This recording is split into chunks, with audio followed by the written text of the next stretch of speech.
तो इस कहानी की शुरुआत मैक्सिन नाम की एक लड़की के वीडियो को दिखाते हुए हुआ, जिसमें वो चर्च के लिए डांस परफॉर्मेंस कर रही थी और अपने फ्यूचर में वो बहुत बड़ी एक्ट्रेस बनना चाहती है। इसीलिए वो आज डायरेक्टर को ऑडिशन देने के लिए आई हुई है। मैक्सिन का यहाँ ऑडिशन बहुत ही अच्छा जा रहा था, क्योंकि यहाँ पर बैठे हुए डायरेक्टर को मैक्सिन की एक्टिंग के साथ साथ उसके कॉन्फिडेंस एटीट्यूड सारे बहुत ही पसंद आए थे। ऑडिशन देने के बाद मैक्सिन अपनी कार लेकर यहाँ से निकलने के बाद वो सीधा अपने गाँव पहुँच गई। यहाँ पर उसकी कुलीग उसके हॉलीवुड में होने वाले एक पार्टी के लिए इनवाइट करती है, लेकिन मैक्सिन उसकी इनविटेशन को इनकार करती और अपने सीन शूट करने के लिए चली जाती। सीन शूट करके जैसे ही वो वापस घर आई तो उसी टाइम उसे उसकी मैनेजर की कॉल आ गई, जिसने उसे यह खुशखबरी दी कि जिस मूवी के लिए वो ऑडिशन लेकर आई हुई थी, अब फाइनली वो मूवी उसे मिल चुकी है। यही बात मैक्सिन फौरन से जाकर अपने एक दोस्त को बताती है, जिसकी मॉल उसके अपार्टमेंट के ठीक पीछे मौजूद है। उसका दोस्त भी उसकी ऐसी खबर सुनकर उसके लिए काफी ज्यादा ही एक्साइटेड हो चुका था। अभी वो ज्यादा देर तक यहाँ पर रुक नहीं सकती थी, क्योंकि उसे कहीं और भी जाना था। मैक्सिन एक ऐसी जगह पर जाती है जहां उसे लाइव डांस करना था। वो दरअसल एक खाली कमरे में डांस कर रही थी। उसके सामने मिरर लगा हुआ था, जिसके पीछे से दूसरा इंसान तो उसे देख पा रहा था, लेकिन मैक्सिन उस आदमी को नहीं देख पा रही थी। मैक्सिन को इस तरह से डांस करता हुआ देखते हुए यह लेदर के कपड़े पहने हुए आदमी के अंदर पता नहीं क्यों उसके अंदर गुस्से भर रहा था। ऐसा लग रहा था कि जैसे उसके अंदर की आग खौल रही है कि कब वो अपने आगे की मिरर को तोड़कर मैक्सिन को जान से मार दे। खैर, डांस करने के बाद मैक्सिन यहाँ से बाहर निकल जाती है तो उसे यहाँ पर एक और कुलीग मिल जाती है। यहाँ पर वह भी उसी पार्टी के लिए इनवाइट कर रही थी जो पहले उसके कुलीग ने इनवाइट किया हुआ था, यानी हॉलीवुड हिल्स वाली पार्टी के लिए। खैर, यहाँ से मैक्सिन अपने घर के लिए निकल जाती है। रात पूरी तरह से घना हो चुका था, लेकिन मैक्सिन यहाँ ऐसे कॉन्फिडेंस में चल रही थी जैसे उसे कोई डर ना हो। ऐसे ही चलते चलते उसे एक अंधेरी गली में एक आदमी उसका रास्ता ही ब्लॉक कर देता है। यहाँ पर अभी मैक्सिन उससे डर नहीं रही थी कि तभी उसके पीछे से पुलिस की कार भी गुजरी, लेकिन मैक्सिन ने चिल्लाकर मदद के लिए किसी को नहीं बुलाया। मैक्सिन के पास एक गन मौजूद थी। उसने फौरन से गन को निकालते हुए उसे पॉइंट्स पे ले लिया। यह शख्स जो मैक्सिन को डराने को इरादे से खड़ा हुआ था, लेकिन बेचारा खुद डर गया। मैक्सिन ने गन पॉइंट पर उसके सारे कपड़े उतारे और फिर अपने हिल से उसके शरीर पर कई जगहों पर कट लगाते हुए आगे बढ़ गई। जाते हुए उसने उस आदमी से कहा कि इससे पहले जब किसी ने मुझे मारने की कोशिश की थी तो मैंने उसका सर ही कुचलकर उसे मौत के घाट उतार दिया था। घर आने के बाद वो रात में अपने दोस्त के साथ मूवी देखते देखते दोनों वहीं सो जाते हैं। जैसे ही आधी रात हुआ तो उसके घर की बेल बज पड़ी। अचानक से उठकर जब वो देखने के लिए बाहर गई तो बाहर कोई भी नहीं था। किसी ने उसके घर के बाहर एक इनवेल्प रखा हुआ था, जो रखते हुए वो आदमी लिफ्ट के जरिए यहाँ से भाग निकला। इनवेल्प को लेकर मैक्सिन घर के अंदर आ गई। उसके अंदर से एक टेप निकला, जिसे चलाने पर उसे अपनी ही मूवी नजर आने लग गई थी। उसके अंदर सारे अडल्ट सीन्स थे। सीन को देखकर ऐसा लग रहा था कि जिसे कोई उसे ब्लैकमेल करने की कोशिश कर रहा है। खैर, इसके बाद इधर मैक्सिन की दोनों कलीग्स को दिखाया गया जो हॉलीवुड हिल्स वाली पार्टी में गई हुई थी, जिस पार्टी में उन्होंने मैक्सिन को भी इनवाइट किया हुआ था। इसी के बाद से इन्हें रास्ते से ही किडनैप कर लिया गया और अब इनके आंखों और मुंह पर पट्टी बांधी जा चुकी थी और साथ में उनकी वीडियो भी बनाई जा रही थी। दरअसल यह सारा काम वही लेदर पहना हुआ आदमी कर रहा था। अगली सुबह मैक्सिन स्टूडियो चली गई। उसकी पहली मूवी जो उसे मिली थी वो असल में हॉरर मूवी थी, जिसके लिए उसे बहुत से गेटअप्स को चेंज करने थे और अब उसके फेस मास्क बनाने की तैयारी चल रही थी। इसी काम के लिए उसके फेस पर बहुत ही सारे वैक्स लगाई गई थी और अब उसे काफी देर तक आंखें और मुंह को बंद करके रखना था। जब उसने अपनी आंखें जैसे ही बंद करके बैठी रही तब उसे ऐसा लगने लग गया था कि जैसे कि उसके पीछे सच में कोई भूत आ गया हो, जैसे वो भूत उसकी गर्दन पर हाथ रख के उसे जान से मारने वाला हो। इससे पहले कि वो खुद ही दम घोंट कर मर ही जाती, उससे पहले ही वो वैक्स को हटाते हुए सांस ले लेती है। सीन को शिफ्ट करके हमें एक पूल का सीन दिखाया जाता है, जहाँ पर दो पुलिस डिटेक्टिव आए हुए हैं। वजह यह है कि इस पूल के अंदर से दो लाशें बरामद हुई हैं। यह दोनों लाशें किसी और की नहीं बल्कि मैक्सिन के उन्हीं दोनों कुलीग्स की हैं, जिन्हें मारने के बाद उनके बॉडी के ऊपर एक अजीब सा सिंबल भी बनाया गया था। यहाँ मैक्सिन अपने काम से फ्री होकर जैसे ही घर जाने के लिए अपने कार में बैठी तो उसे अपने कार में किसी का कार्ड मिलता है। उस पर कुछ नंबर्स लिखा गया था, जिसका मतलब था कि अच्छा इतना ही होगा कि हम एक दूसरे से बात कर लें। ना चाहते हुए भी मैक्सिन उस नंबर को डायल करती है। दूसरी तरफ से जो कोई भी बोल रहा था उसने मैक्सिन को एक होटल में मिलने के लिए बुलाया हुआ था। दरअसल ये एक पर्सनल डिटेक्टिव था जो लोगों से पैसे लेकर उनकी मदद के लिए जासूसी करते थे। शाम को मैक्सिन उस आदमी से मिलने के लिए जाती है और यह आदमी उसे बताने लग गया कि जो मुझसे तुम्हारे बारे में इंफॉर्मेशन लिखवा रहा था वो अब तुमसे मिलना चाहता है और अगर तुम ना मिली तो तुम्हारे साथ बहुत ही बुरा होगा। तुम्हारे पिछले सभी कामों को वो एक्सपोज कर देगा और इस तरह से तुम्हारा खुद का ही फ्यूचर बर्बाद हो जाएगा। वो यहाँ पर उसे एक न्यूज़पेपर की कटिंग दिखाता है जिसमें टेक्सास में होने वाले मर्डर की रिपोर्ट दिया गया था और ये देखने के बाद मैक्सिन इसलिए डर चुकी थी क्योंकि इस मर्डर के पीछे किसी और का हाथ नहीं बल्कि उसी का था। खैर, जब वो घर आई तो उसने देखा कि पुलिस डिटेक्टिव उसके भी घर पर हैं। असल में वो कुलीग्स के हुए मर्डर्स के इन्वेस्टिगेशन कर रहे थे। उसने पुलिस डिटेक्टिव के किसी भी सवाल का जवाब इसलिए नहीं दी क्योंकि उसे डर लगा हुआ था कि कहीं पुलिस उसे उसके पिछले केस में ना फंसा दे। हालांकि इस वाले केस से उसे कोई लेना देना नहीं था। यहाँ वो ब्लैकमेलर भी मैक्सिन को बुरी तरह से फंसा चुका था। वो चाहती तो उसके बारे में वो पुलिस को कंप्लेन कर सकती थी, लेकिन उसके बारे में भी उसने पुलिस को कंप्लेन नहीं की क्योंकि अगर वह कंप्लेन कर देती है तो वो खुद ही फंस जाएगी। खैर, अब वो अपने घर से उसी टेप को उठाती है जो ब्लैकमेलर ने उसके घर पर छोड़ गया था। वो सीधा उसे लेकर अपने उसी फ्रेंड के पास लेकर आ गई और उसने कहा कि इस टेप को ट्रैक करो, देखो कि इसे किसने रिकॉर्ड किया हुआ था। कि तभी उसी टाइम उसके पास उसकी डायरेक्टर की कॉल आ जाती है जो उस मूवी का सेट दिखाने के लिए लेकर जा रही थी। वो सेट को देखने के लिए ये लोग शहर से काफी दूर आ जाते हैं। लोकेशन तो काफी अच्छी थी, लेकिन यहाँ पर मैक्सिन को कोई लड़की विंडो से दिखाई दे पड़ती है। मैक्सिन जान चुकी थी कि यह लड़की असल में यहाँ पर नहीं रहती है। वो अजीब सी दिखने वाली औरत उसे बस डरा रही है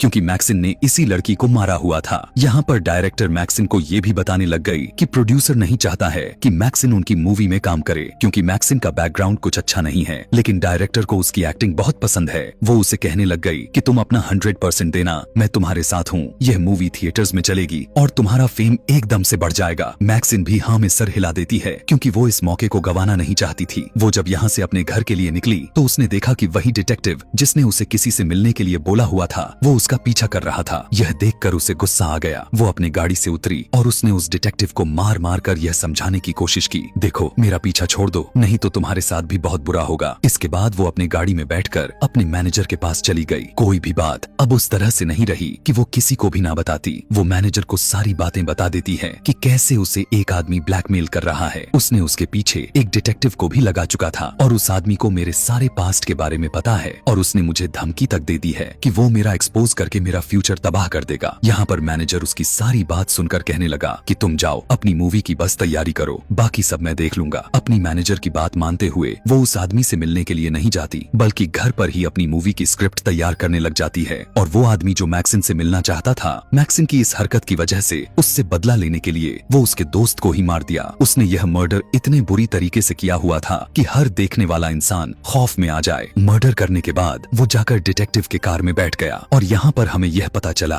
कि वो आदमी इस डिटेक्टिव की हर तरह से मदद कर रहा है। अब सुबह हुई और जैसे ही मैक्सिन अपने फ्लैट से नीचे उतरी तो उसे अपने फ्लैट के बाहर इतना भीड़ को देखकर उसे झटका लग गया और जब उसे यह पता चला कि उसकी दोस्त का मर्डर हुआ है तो वो एकदम से शॉक्ड में आ चुकी थी। उसके भी बॉडी पर वही साइन को बनाया गया था जो उसकी बाकी दोनों कोलीग्स के बॉडी पर लगा हुआ था। यहाँ अब पुलिस मैक्सिन को पकड़ कर लेकर जाती है क्योंकि जिन 3 लोगों का मर्डर हुआ था वो तीनों मैक्सिन के कांटेक्ट में थे और तीनों के फेस पर एक ही जैसे निशान थे। पुलिस मैक्सिन से कहती है कि जो कुछ भी जानती हो हमें बता दो, जितना तुम हमारी मदद करोगी उतनी ही हम तुम्हारी मदद कर पाएंगे और अगर तुमने हमें कुछ नहीं बताया तो यह भी हो सकता है कि सीरियल किलर अगली बारी में तुम्हें ही मारे क्योंकि ये तीनों तुम्हारे बहुत ही करीब हैं और इससे यही साबित हो रहा था कि उस सीरियल किलर का अगला शिकार तुम ही होगी। फिर मैक्सिन ने अभी भी पुलिस को कुछ नहीं बताया और वो वापस अपने स्टूडियो में आ गई जहाँ पर उसकी फिल्म रिकॉर्ड हो रही थी। यहाँ पर उसे उसकी को एक्टर जिसने मैक्सिन को बहुत ही ज्यादा कॉन्फिडेंस दिया और यह यकीन दिलाया कि इस मूवी में अच्छा परफॉर्म करोगी। ये लोग ज्यादा मूवी के बारे में ज्यादा डिस्कस नहीं कर सकते थे क्योंकि दूसरी लड़की को हॉलीवुड हिल्स के एक पार्टी में जाना था, लेकिन जाते जाते उसने उसे यह एडवाइस जरूर दी थी कि जैसा डायरेक्टर बोले बिल्कुल वैसा ही करना, यह तुम्हारे हक में ठीक रहेगा। अब इससे पहले कि वो अपना काम खत्म करके मैक्सिन भी यहाँ से चली जाती, उससे पहले ही यहाँ पर वो डिटेक्टिव आ गया जो एक ब्लैकमेलर के साथ उसके पीछे पड़ा हुआ है। इस टाइम डिटेक्टिव के पास एक गन भी मौजूद थी जिसे डिटेक्टिव ने अपने हाथों में ले लिया। मैक्सिन उसे देखकर डर गई, उसे अपनी मौत सामने दिखाई देने लग गई थी। बचने के लिए वो वापस उसी घर में चली गई थी जहाँ मूवी की शूटिंग हो रही थी और ऐसा करते हुए वो सच में बच गई क्योंकि बाहर से उस डिटेक्टिव को वहाँ की सिक्योरिटी ने पकड़ लिया। अंदर मैक्सिन को कांपते हुए जब उसकी डायरेक्टर ने देखा तो ये लगने लग गया था कि मैक्सिन के साथ कुछ तो गलत हुआ है।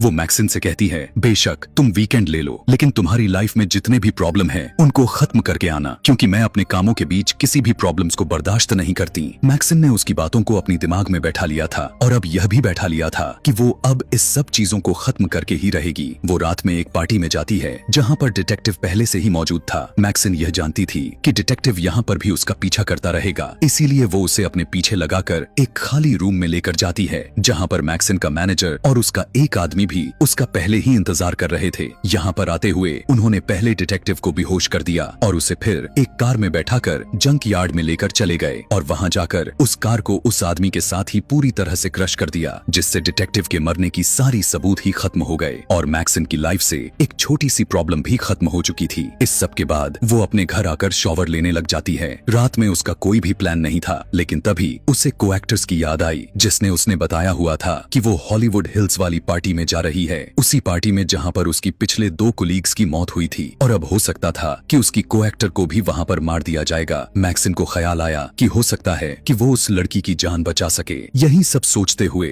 वो उस हॉलीवुड हिल्स के लिए निकल पड़ती है और यहाँ पर हम देखते हैं कि पुलिस डिटेक्टिव भी उसका पीछा कर रहे थे। जब वो पार्टी साइट पर पहुंची तो उसने देखा कि यहाँ कोई पार्टी नहीं चल रही थी। इससे पहले कि यहाँ से वो वापस चली जाती, उसे कुछ जानी पहचानी सी आवाज सुनाई देती है। अंदर जाकर उसने देखा कि वहाँ तो उसके बचपन की एक वीडियो चल रही थी, वही वीडियो जिस मूवी के स्टार्टिंग में हमने देखा हुआ था। मैक्सिन अब इस कमरे के अंदर चली जाती है। यह वही घर है जहाँ पहले भी उसकी कुलीग्स को मारा गया है। हो सकता था कि यह भी उसके लिए कोई ट्रैप हो। इस टेप को वही ब्लैकमेलर देख रहा था जिसका चेहरा इस पूरे कहानी में हम अभी तक देख नहीं पाए थे। उसने ब्लैक लेदर के कपड़े पहने थे और अब पहली दफा उसका चेहरा दिखाया जाता है। ये दरअसल कोई और नहीं बल्कि मैक्सिन के डैड ही थे। अपनी डैड को देखकर मैक्सिन स्टक रह जाती है। यह आदमी काफी सालों से मैक्सिन को ढूंढ रहा था और काफी मेहनतों के बाद आज मैक्सिन खुद चलकर उसके पास आई थी। मैक्सिन के डैड ने इतने सारे मर्डर्स आखिर क्यों किए, इसके पीछे एक रीजन थी। उसका मानना था कि हॉलीवुड जो हॉरर मूवीज बना रहा है उससे लोगों का माइंड करप्ट हो रहा है और लोग किसी गुनाहों की रास्ते पर जा रहे हैं। उन्हीं गुनाहों को रोकने के लिए, उन हॉलीवुड को एक्सपोज करने के लिए उसने वो सारे मर्डर्स किए थे और उन सब के चेहरे पर एक स्टैंप निशान भी बनाया हुआ था। मैक्सिन तो यहाँ पर अपने को एक्टर को बचाने के लिए आई हुई थी, लेकिन उसे क्या पता था कि वो उसके यहाँ आने से पहले ही मर चुकी थी। उसी टाइम पर उसके पैर से लगा एक सूटकेस भी सीढ़ियों से गिरते हुए नीचे खुल गया और उसके अंदर से उसकी को एक्टर की कटा हुआ सर निकल गया। इससे पहले कि मैक्सिन यहाँ कुछ समझ पाती, उसके डैड उसे बेहोश कर देते हैं और उसे एक खास जगह पर ले आया जाता है। उसके डैड का मानना था कि मैक्सिन भटक गई थी और उसे वापस सही रास्ते पर लाया जा सकता है। उसने जितने भी गुनाह किए हुए थे उसकी सारे गुनाहों से उसे साफ करने के लिए ये लोग उसका एग्जॉर्सिज्म करने वाले थे, इसीलिए उन्होंने उसे एक पेड़ से बांध दिया गया था। यहाँ पर उसके डैड के बहुत से फॉलोअर्स भी खड़े हुए हैं और सब कुछ रिकॉर्ड किया जा रहा है। इससे पहले कि मैक्सिन के डैड उसके मुंह पर भी वही स्टैंप निशान को लगा दें जो उसने बाकी लोगों के मुंह पर लगाई हुई थी, लेकिन उससे पहले यहाँ पर डिटेक्टिव आ जाते हैं जो उसका पीछा कर रहे थे। मैक्सिन के डैड की तरफ शूट करते हुए वे उसके इरादों को नाकाम कर चुके थे और यहाँ पर एक हलचल मच चुकी थी। यहाँ डिटेक्टिव की चलाई हुई गोलियों से बहुत से लोग मारे गए, लेकिन मैक्सिन के डैड बचकर भाग गए। डिटेक्टिव भी उसके पीछे भागे और उसे हॉलीवुड हिल्स के साइन के पास पकड़ लिया गया। यहाँ तक पहुँचते हुए दोनों पुलिस डिटेक्टिव बहुत ज्यादा जख्मी हो चुके थे और मैक्सिन के डैड भी, जो अब वो भी काफी जख्मी हो चुके थे, वो भी थक कर यहाँ गिर गए थे। मैक्सिन भी अपने डैड को मारने के लिए यहाँ आई हुई थी। इससे पहले कि मैक्सिन अपने डैड को मार पाती, ऊपर एक पुलिस का हेलीकॉप्टर आ जाता है। उसे देखते ही मैक्सिन के दिमाग में बहुत से ख्याल जाग उठे थे, जैसा कि अगर वो अपने डैड को यहाँ इसी वक्त मार दे तो वो सबके लिए एक हीरो बन जाएगी, क्योंकि उसके डैड एक सीरियल किलर थे। उसका यह करना उसके शोहरत को और भी बढ़ा देगा, जो कि उसने लोगों को बचाने के लिए अपने डैड को मार दिया तो सभी लोग उसे हीरो मानने लग जाएंगे और ऐसे में किसी भी मूवी बनने से पहले ही वो हिट हो जाएगी और फिर बड़े बड़े चैनल्स पर उसकी इंटरव्यू होगी। यह सब शुरू करने के लिए उसे बस अपने डैड को मारना था और बिना ज्यादा सोचते हुए वो यह कर ही दिया। उसने अपने डैड के सर को क्रश करते हुए उस मार डाला। सीन को काटकर अब हमें कुछ टाइम बाद का सीन को दिखाया गया जहां मैक्सिन की मूवी की शूटिंग खत्म हो चुकी है। मैक्सिन अपने मूवी के प्रीमियर पर आई हुई है और अपने सोच के बिल्कुल मुताबिक वो अपने फिल्म के रिलीज होने से पहले ही फेमस हो चुकी थी। अभी भी उसका इंटरव्यू हो रहा था और उसे हजारों लोग एक साथ सुनने वाले थे और इसी सीन को दिखाते हुए यह कहानी यहीं पर खत्म हो जाती है। ऐसे ही और भी मजेदार मूवी एक्सप्लेनेशन वीडियोस देखने के लिए कमेंट में नेक्स्ट लिखना ना भूलें। Thanks for watching.